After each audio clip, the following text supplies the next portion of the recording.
अनेक आजार बरे करणारा डिंक गुळाचा शिरा तयार आहे। हा गोंद आहे, हा बघा, हा कंबरदुखी, सांधेदुखी असे जे स्त्रियांचे आजार असतात ना त्यावर एकदम गुणकारी आहे हा बघा। हा गोंद घेतलाय मी, डिंक बोलतं त्याला, गोंद किंवा डिंक।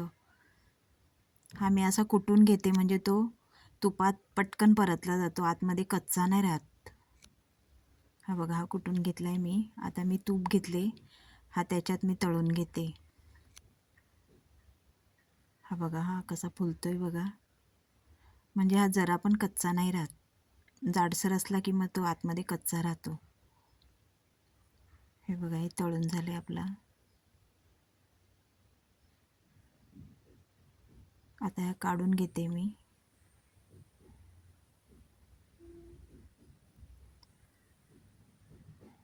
आता हे ड्रायफ्रूट टाकले, काजू आणि बदाम आहेत, हे पण मी आज तुपात तळून घेते।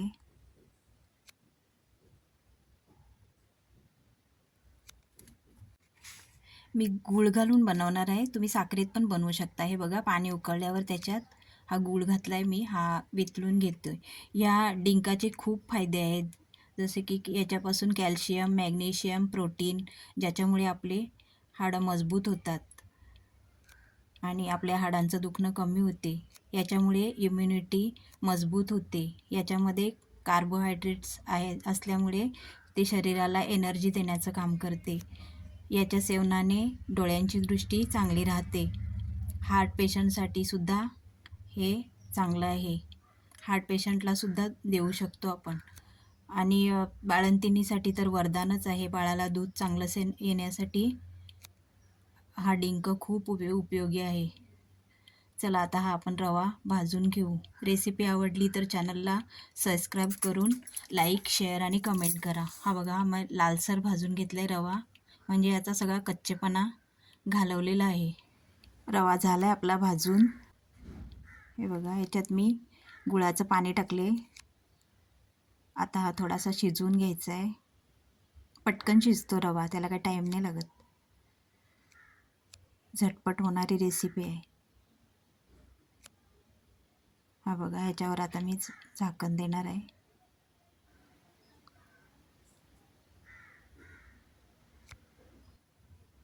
हे बघा, हे झाकण दिले।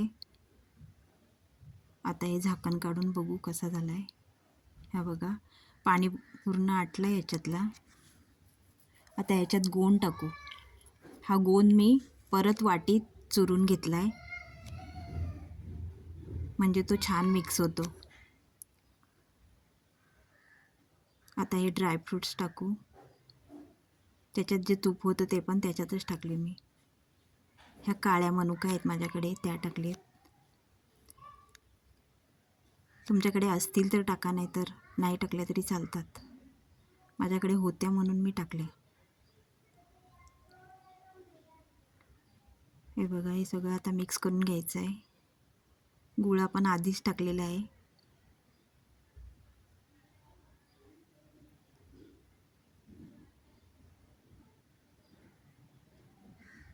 थंडीत नक्की बनवून बघा हा गुळाचा शिरा, डिंक गुळाचा शिरा।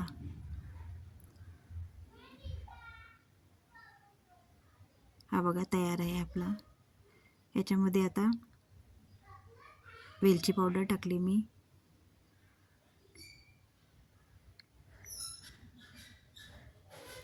वेलचीशिवाय शिरा अपूर्ण आहे। हे बघा, हे चांगलं मिक्स करून घेतले, झाला आहे आपला शिरा तयार।